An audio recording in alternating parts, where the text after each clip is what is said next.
warahmatullahi wabarakatuh. Saya Zahratul Layali, NIM 1910412001. Untuk memenuhi tugas kuliah di sini saya akan mempresentasikan manajemen rantai pasokan. MRP atau manajemen rantai pasokan merupakan pengelola kegiatan-kegiatan dalam rangka memperoleh bahan mentah, mentransformasikan bahan mentah tersebut menjadi barang dalam proses dan barang jadi, dan mengirimkan produk tersebut ke konsumen melalui sistem distribusi. MRP biasanya meliputi 1. Pengangkutan, 2. Pentransferan kredit dan tunai, 3. Pemasok, 4. Distributor dan bank, 5. Utang dan piutang, 6. Pergudangan, 7. Memenuhi pesanan, 8. Pembagian informasi mengenai ramalan permintaan, produksi dan kegiatan pengendalian persediaan.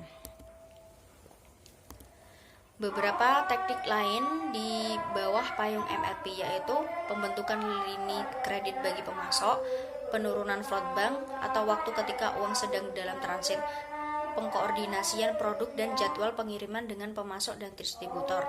Yang terakhir, pemanfaatan yang optimal atas ruangan gudang penyimpanan.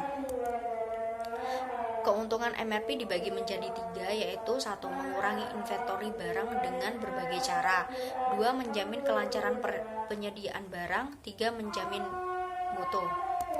Konsep dasar rantai pasokan. Supply chain atau rantai pasokan merupakan suatu sistem tempat organisasi menyalurkan barang produksi dan jasanya kepada para pelanggannya. Rantai ini juga merupakan jejaring dari berbagai organisasi yang saling berhubungan dengan tujuan yang sama, yaitu sebaik mungkin penyelenggaraan pengadaan atau penyaluran barang tersebut. Supply chain juga dapat dikatakan sebagai logistics network dengan pemain utama adalah 1. Supplier, 2. Manufacturer, 3. Distribution, 4. Retail outlets, dan 5. Customers. Kemudian pengelolaan aliran rantai pasokan. 2 konsep yang banyak digunakan dalam dikembangkan untuk meningkatkan efisien dan aktivitas pergerakan barang. 1. Mengurangi jumlah supplier, yaitu konsep ini dikembangkan sejak akhir 1980 dengan tunjangan mengurangi ketidakseragaman biaya negosiasi dan pelacakan atau tracking. Kemudian yang kedua, mengembangkan supplier partnership atau strategic alliance. Konsep ini dikembangkan sejak 1990-an sampai sekarang.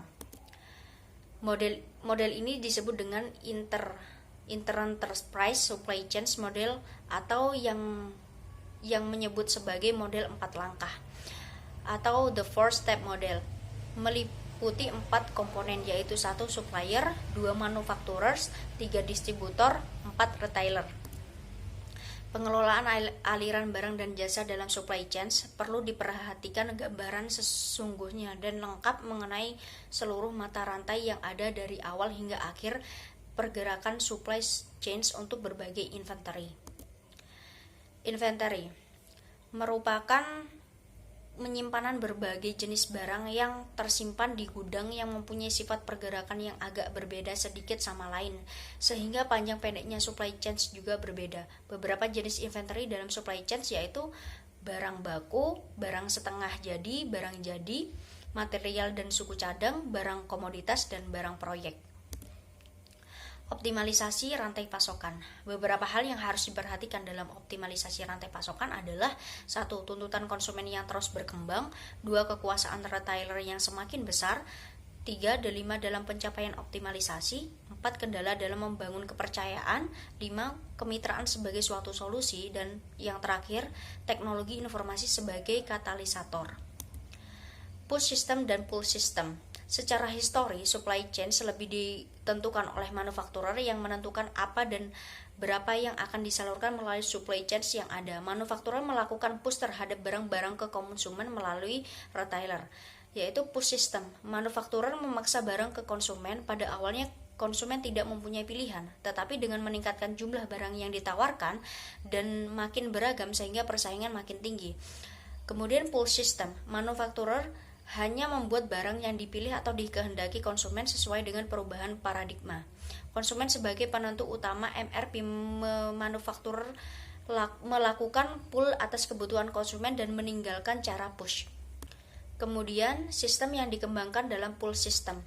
1. Jauh lebih fleksibel, 2. Tidak terbatas hanya pada manufakturer, dan 3. Cara perhitungan stok replenishment yang berbeda.